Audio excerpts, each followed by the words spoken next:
Komisi Pemberantasan Korupsi menyatakan tidak menutup kemungkinan untuk memanggil Presiden ke-7 RI Joko Widodo sebagai saksi dalam kasus dugaan korupsi. Juru bicara KPK Budi Prasetyo menyampaikan bahwa pemanggilan saksi termasuk Jokowi akan ditentukan berdasarkan kebutuhan penyidikan.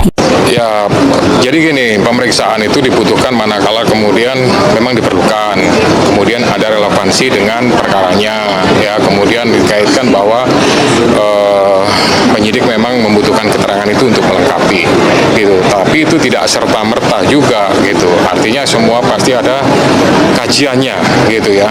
Artinya kajiannya itu, dari satu saksi ini sebenarnya sudah cukup, gitu. Karena apa?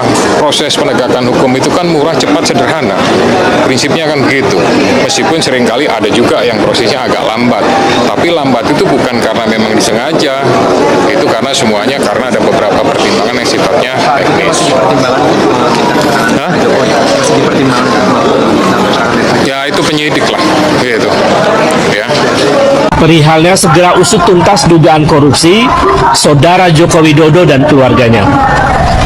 Sebagaimana termaktub dalam Undang Dasar 45 bahwa setiap warga negara memiliki kedudukan yang sama dalam hukum dan pemerintahan sesuai dengan pasal 27 ayat 1 Undang Dasar 45.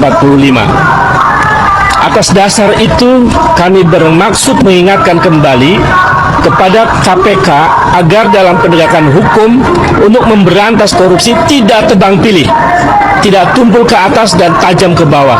Siapapun sama di muka hukum, termasuk mantan Presiden Joko Widodo dan keluarganya. Itu juga kami memberikan dukungan untuk tuan rumah Piala Dunia waktu itu.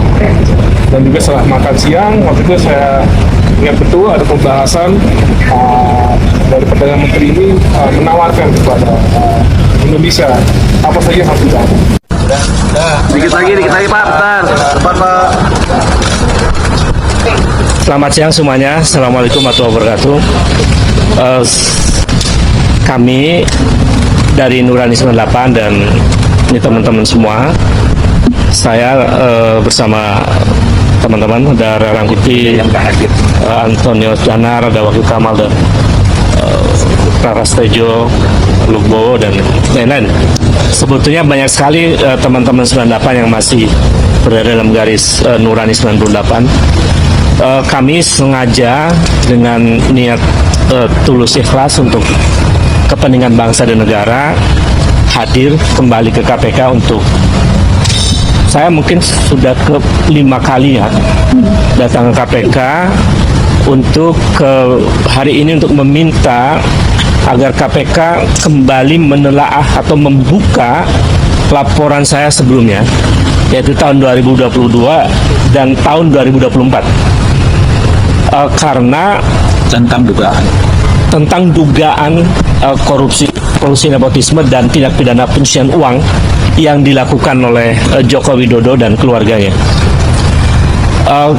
Kami tadi diterima oleh Dumas, berdiskusi cukup ya panjang lah, 30 menit ya lebih, dengan namanya boleh disebutkan boleh tidak, tetapi diterima dengan baik dan agak perdebatan sebentar, tapi kemudian ketemu solusi untuk membuka kembali apa yang sudah pernah kami laporkan itu.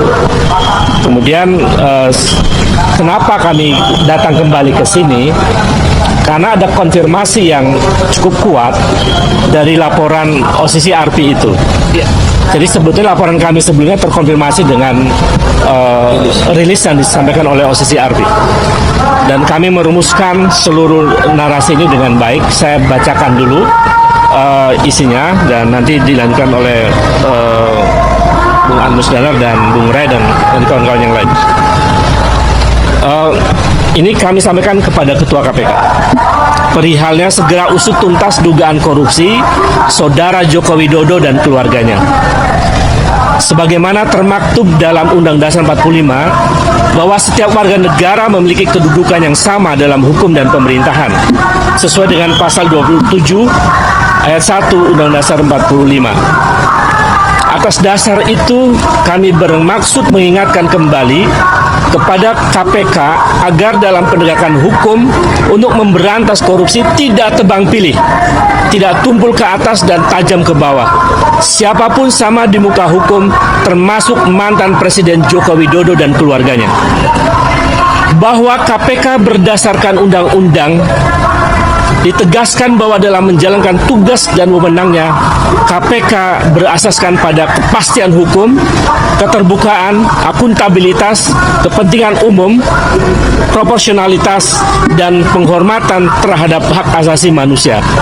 Dengan dasar itu, kami kembali mendatangi KPK agar menjalankan semua proses pemberantasan korupsi sesuai dengan asas-asas yang telah ditetapkan oleh undang-undang, termasuk dalam menindaklanjuti laporan kami 3 tahun yang lalu dan setahun yang lalu tentang dugaan tindak pidana korupsi, kolusi, nepotisme, dan dugaan tindak pidana pencucian uang keluarga Joko Widodo.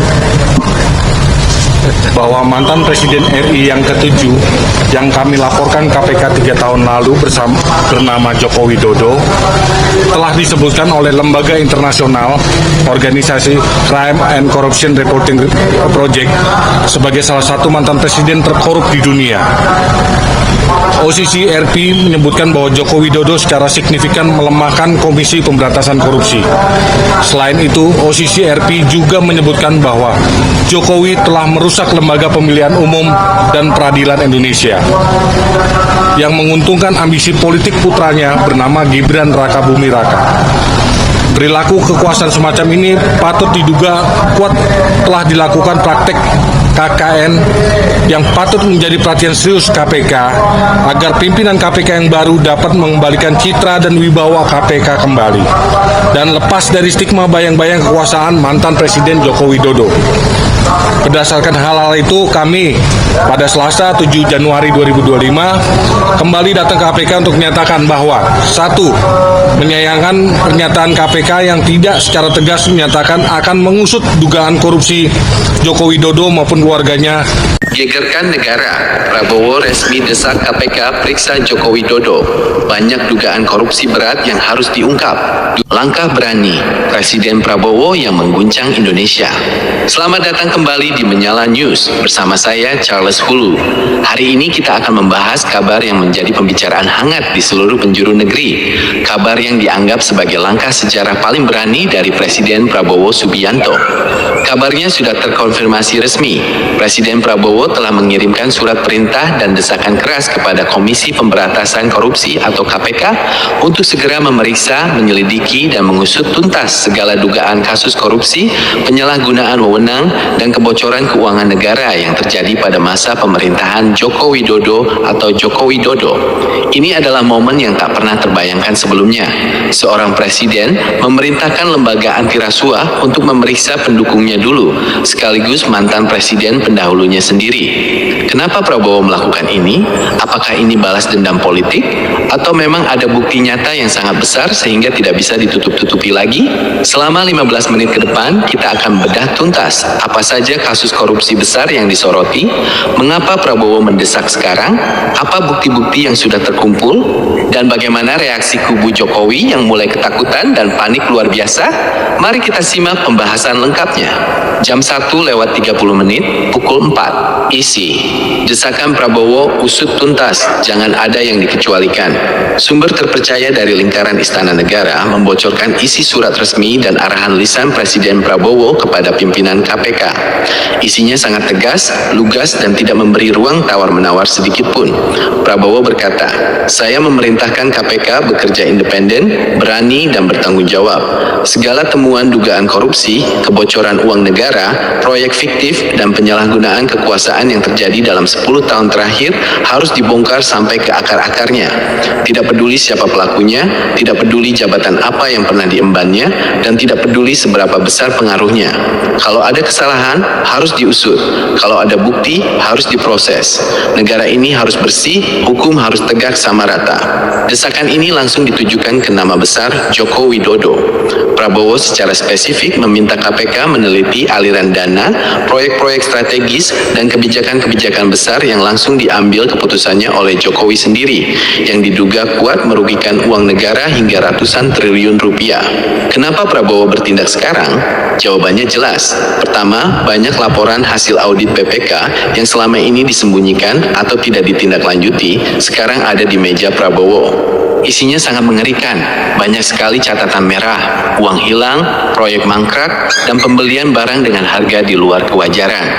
Kedua, Prabowo sadar betul bahwa warisan masa lalu ini adalah bom waktu. Kalau dibiarkan, masalah ini akan meledak di masa pemerintahannya, dan dia yang akan disalahkan rakyat. Maka cara terbaik adalah membongkar semuanya sekarang, menumpas akarnya, dan membersihkan nama pemerintahan agar tidak ikut terseret arus kejahatan masa lalu. Ketiga, ini bukti nyata Prabowo ingin membuktikan janjinya, tidak ada yang kebal hukum. Meski dulu mereka pernah bekerja sama, meski dulu Jokowi yang membuka jalan bagi Prabowo jadi presiden, tapi kalau menyangkut uang rakyat dan kejahatan negara, Prabowo tegas, persahabatan berakhir di meja hukum. Pukul 4 jam 7:30. 4. Kasus besar yang jadi sasaran utama penyelidikan KPK. Nah, ini dia bagian yang paling membuat kubu Jokowi gemetar. Ada setidaknya 4 kasus besar yang menjadi fokus utama penyelidikan atas perintah Prabowo, dan semuanya berpusat langsung pada kebijakan dan perintah Joko Widodo. 1. Korupsi proyek strategis nasional. Selama 10 tahun, Jokowi meluncurkan ribuan proyek strategis dengan nilai ratusan triliun rupiah. Hasilnya, banyak yang mangkrak, banyak yang hancur sebelum selesai, banyak yang harganya membengkak berkali-kali lipat. BPK menemukan banyak ketidakwajaran. Dana triliunan rupiah dicairkan atas perintah langsung Presiden, tanpa lewat prosedur tender yang benar, dan seringkali diberikan ke perusahaan-perusahaan milik kroni dekat keluarga. Uang rakyat yang seharusnya membangun fasilitas diduga besar masuk ke kantong pribadi. Prabowo minta KPK teliti satu persatu perjanjian kontrak dan aliran uangnya. 2. Dugaan korupsi ekspor dana bantuan sosial dan dana desa. Ini kasus paling menyakitkan rakyat. Dana miliaran hingga triliunan yang dikhususkan untuk rakyat miskin ternyata banyak yang tidak sampai ke tangan warga. Ada indikasi kuat dana ini digunakan sebagai alat politik, dibagikan ke tim sukses, dan tercatat ada manipulasi data penerima. Yang paling mencurigakan, pencairan dana ini selalu melibatkan perintah langsung dari pusat. Banyak bukti transaksi yang mengarah ke lingkaran terdekat Jokowi. Prabowo marah besar mengetahui fakta ini dan minta KPK usut sampai ke sumber kebocorannya. 3. Dugaan korupsi ekspor dan izin sumber daya alam. Di masa Jokowi, izin tambang, izin kayu, izin kelapa sawit dibuka seluas-luasnya. Namun negara justru rugi besar. Pendapatan negara jauh di bawah potensi aslinya. Ada dugaan kuat izin-izin besar diberikan ke pihak tertentu dengan imbalan uang jasa yang nilainya fantastis. Belum lagi kasus ekspor pasir laut dan nikel yang diduga merugikan negara puluhan triliun karena aturan yang sengaja dilonggarkan demi keuntungan segelintir orang. Semua kebijakan ini ditandatangani langsung oleh Jokowi. 4. Kasus impor beras dan pangan. Negara bayar mahal, petani merana. Padahal Indonesia negara agraris, tapi di masa Jokowi, impor beras justru membludak. Fakta yang ditemukan, beras diimpor dengan harga jauh lebih mahal dari harga pasar dunia, dan dilakukan saat panen raya, yang justru membuat petani lokal rugi besar. Di balik ini ada dugaan permainan harga dan kartel yang dilindungi kebijakan pemerintah. Kerugian negara diperkirakan puluhan triliun rupiah. Keempat kasus ini sudah ada bukti awalnya, dan Prabowo memerintahkan KPK jangan tanggung-tanggung, seret siapa saja yang terlibat, termasuk mantan presiden sendiri kalau terbukti terlibat. Jam 7:30, jam 10:30, mereka tahu betul kalau Jokowi diperiksa dan bicara, mereka juga bakal ikut terseret masuk penjara. Beberapa juru bicara yang dulu paling lantang, sekarang kalau ditanya wartawan cuma bisa jawab singkat, kami hormati proses hukum, biar KPK yang bekerja.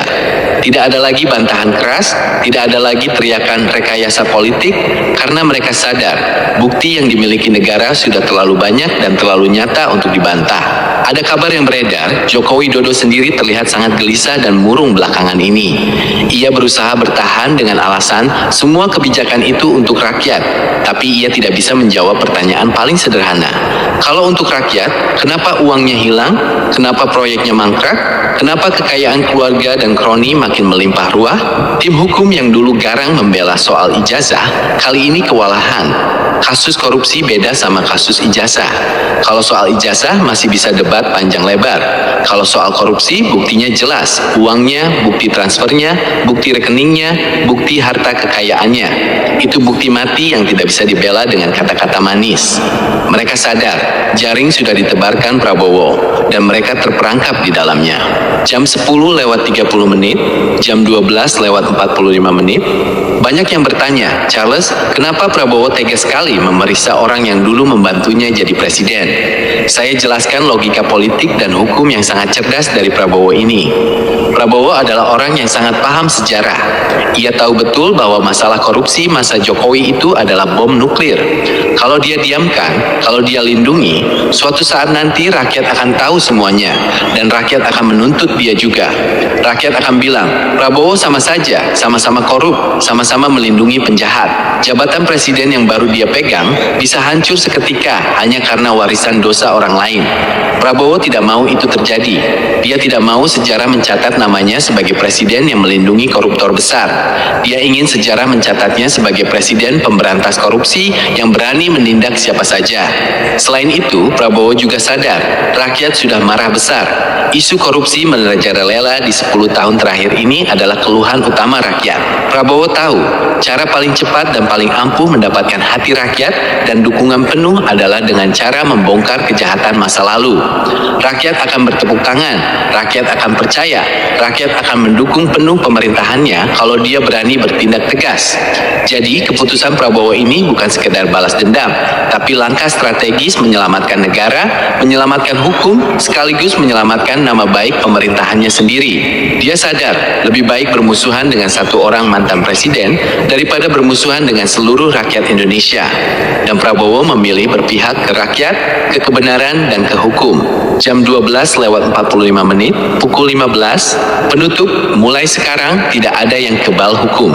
Saudara-saudara pendengar sekalian, itulah laporan lengkap mengenai langkah besar Presiden Prabowo Subianto yang resmi mendesak KPK memeriksa Joko Widodo terkait dugaan korupsi masif. Ini adalah hari bersejarah. Ini adalah bukti nyata bahwa zaman di mana pejabat tinggi bisa berbuat semena-mena, mengeruk uang negara sesuka hati lalu hidup tenang dan aman sudah berakhir. Prabowo sudah memberi sinyal sangat jelas ke seluruh negeri. Di Indonesia sekarang, hukum berjalan satu ukuran saja. Mau presiden, mau mantan presiden, mau anak presiden, mau pejabat tinggi, kalau salah, kalau korupsi, kalau curang, pasti akan diperiksa, pasti akan diseret, dan pasti akan diadili. Kini, seluruh mata bangsa tertuju pada KPK. Apakah KPK berani menjalankan perintah Prabowo dengan tegas? Apakah berani memanggil Jokowi, menggali kekayaannya, meneliti aliran uangnya, dan menyeretnya ke pengadilan kalau terbukti bersalah? Yang pasti, kubu Jokowi sekarang sudah tidak punya tempat berlindung. Dulu bersembunyi di balik kekuasaan, sekarang kekuasaan itu sudah berbalik menghadap mereka. Dulu bersembunyi di balik pengaruh politik, sekarang rakyat sudah tahu kebenarannya. Sekali lagi, saya Charles Hulu bersama Menyala News akan terus memantau setiap perkembangan kasus besar ini. Kami akan terus mengawal kebenaran, kami akan terus menyuarakan hak rakyat. Tetaplah bersama kami, karena di sini hanya ada fakta, hanya ada kebenaran, dan hanya ada suara rakyat. Sampai jumpa di pembahasan selanjutnya. Ya, halo teman-teman, kembali lagi bersama saya di channel ini. Kita sudah menyaksikan bagaimana cuplikan video yang sangat menarik. Dan tunggu teman-teman, sebelum kita boda lebih dalam isu panas hari ini, jangan lupa untuk berikan komentar kalian dan subscribe channel ini agar teman-teman tidak ketinggalan informasi menarik yang kita sampaikan. Hari ini teman-teman, kita akan membedah sebuah kabar yang sedang mengguncang seluruh penjuru negeri. Ya, sebuah langkah sejarah yang dinilai paling berani dari Presiden Prabowo Subianto. Ya, kabar resmi menyebutkan bahwa Presiden Prabowo telah memberikan desakan keras dan perintah tegas kepada Komisi Pemberantasan Korupsi atau KPK untuk segera memeriksa dan mengusut tuntas segala dugaan korupsi. Ya, di mana penyalahgunaan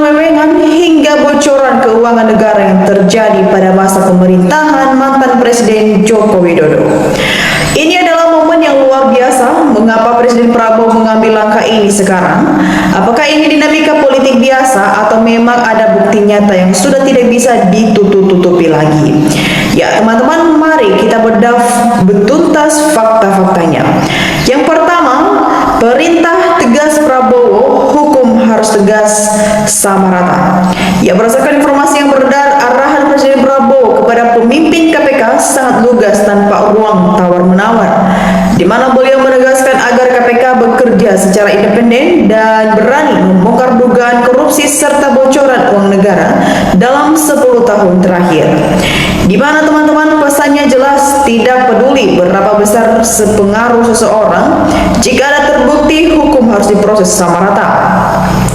Ya, langkah inilah yang diambil karena adanya hasil audit BPK dan catatan merah mengenai proyek mangkrak serta anggaran yang tidak wajar. Selain itu, ada desakan kuat dari kelompok masyarakat seperti aktivis Nurani 98 yang mendatangani KPK untuk membuka kembali laporan dugaan KKN, diperkuat oleh laporan lembaga internasional Organized Crime dan Corruption Reporting Project. Ya, teman-teman, Prabowo sadar bahwa ia harus membersihkan warisan masa lalu agar tidak menjadi bom waktu bagi pemerintahannya sendiri. Yang kedua, 4 kasus besar yang menjadi fokus utama. Sobat politik semua, setidaknya ada 4 klaster kasus besar yang kini menjadi perhatian serius untuk diteliti aliran dananya. Yang pertama, korupsi proyek strategi nasional atau PSN. Banyak proyek menilai ratusan triliun yang anggarannya membengkak atau menggak diduga dicairkan tanpa prosedur tender yang benar. Yang kedua, dugaan penyimpangan dana BOS, dana bansos, dan dana desa. Adanya indikasi manipulasi data, penerima manfaat, dan duga kuat mengalir di lingkaran tertentu. Yang kedua, izin sumber daya alam atau SDA. Kerugian negara akibat kelonggaran aturan ekspor komoditas seperti nikel, tambang, hingga pasir laut. Yang terakhir teman-teman, kasus impor pangan dan beras. Kebijakan impor bersangkala besar di saat panen raya yang merugikan petani lokal akibat dugaan permainan kartel. Yang ketiga, poin yang utama, adanya logika politik di balik langkah berani ini. Ya, kenapa Prabowo bertindak tegas terhadap mantan sekutunya? Ya, ini adalah strategi politik dan hukum yang sangat cerdas. Prabowo tak ingin sejarah mencatatnya sebagai pemimpin yang melindungi koruptor. Beliau memilih untuk mendengarkan keluhan utama masyarakat dan membuktikan janjinya bahwa di era sekarang tidak lagi yang kebal hukum di Indonesia. Nah teman-teman, kini bola panas ada di tangan KPK. Apakah lembaga antusias ini akan bergerak berani mengusut tuntas aliran dana dan memeriksa semua pihak yang terlibat? Ya, bagaimana tanggapan kalian mengenai langkah berani Presiden Prabowo ini, sobat politik semua? Tulis pendapat kalian di kolom komentar di bawah dan jangan lupa untuk pantau terus channel kita karena kita akan melihat bagaimana tanggapan-tanggapan dari netizen mengenai isu polemik yang sudah kita saksikan ini. Ya teman-teman, di sini disampaikan oleh teman kita Hendra Gunawan, tangkap terbukti dimiskinkan. Ya teman-teman semua, disampaikan juga oleh teman kita Indra, KPK betul harus melindungi, yang penting pandai-pandai berkelit. Disampaikan oleh teman kita Yani Suryana, semoga terbukti demi keadilan sosial bagi seluruh rakyat Indonesia, buktikan. Kita lanjut teman-teman, memberikan juga tanggapan, bagusnya rakyat bersatu, demo besar-besaran paksa KPK untuk memeriksa Jokowi. Disampaikan juga oleh teman kita Wanto, selidiki dalam tuntas yang berkaitan perjanjian kontrak proyek besar. Disampaikan juga oleh teman kita Hartono, betul sekali, maju terus tumpas semua bentuk kejahatan terutama saat soal korupsi. Kita lanjut teman-teman, disampaikan oleh teman kita Mahromedas, takutnya cuman gerakan doang menuju 2 periode, kalau belum diusut belum pemilu berarti cuman gebrakan bohong untuk 2 periode. Ya teman-teman semua, disampaikan oleh kita Leangga, sebagai rakyat senang mendengarnya, semoga konsisten, jangan sampai berhenti, selamat berjuang kepada rakyat, mendukung agar negara bisa lebih baik. Kita lanjut teman-teman, disampaikan oleh kita Heti Kalangi, semoga hukum berjalan berjalan sungguh-sungguh dan menegaknya. Berdasarkan undang-undang, siapapun yang bersalah harus diproses tanpa membeda-bedakan status. Selamat bekerja KPK. Kita lanjut teman-teman, disampaikan oleh kita Budianto, apakah benar dipanggil Jokowi dan keluarganya? Ini mustahil kalau KPK bisa menghadirkan Jokowi. Ini berita cuman omon-omon. Kita lanjut teman-teman, Sukravivo memberikan tanggapannya. Ayo Presiden Prabowo, kalau mau disayang rakyat tegakkan hukum setegak-tegaknya tanpa pandang bulu. Ayo Bapak Prabowo semangat. Kita lanjut teman-teman, Deosi Wani memberikan tanggapan. KPK yang dibentuk Jokowi sebaiknya dibubarkan saja karena tidak bisa bekerja sesuai dengan kehendak rakyat. Kita lanjut, disampaikan oleh Mikdu, semoga api desakan ini terus berlangsung sehingga mendapatkan momentumnya. Ya teman-teman, kita lanjut di sini juga teman kita Dwi Responadi. Bagus, mudah-mudahan masih ada keadilan di Indonesia sebab ia rajanya korupsi yang memerintah menterinya. Boleh korupsi, keadilan bagi seluruh rakyat Indonesia. Kita lanjut teman-teman, disampaikan juga oleh teman kita Sulik Santoso, KPK masih adakah pemberanianmu untuk mengadili siapapun yang telah mengkakangi hukum? Jangan lupa tanggung jawabmu di akhirat. Kita lanjut teman-teman, Sabariono berkomentar, korupsi, kolusi, nepotisme adalah musuh negara yang akhirnya akan menyengsarakan rakyat. Babak habis, Pak Presiden, negara kuat, rakyat sejahtera. Ya teman-teman semua, bagaimana tanggapan kalian mengenai isu polemik dan tanggapan dari teman-teman kita ini? Jangan lupa teman-teman untuk berikan analisis dan kritis kalian di kolom komentar di bawah, karena di sana kita akan berdiskusi bersama. Demikian saja teman-teman untuk cuplikan video kali ini dan pembahasan kita. Jangan lupa saksikan video berikutnya yang tak kalah menarik dari channel ini. Salam NKRI, Rega Mati.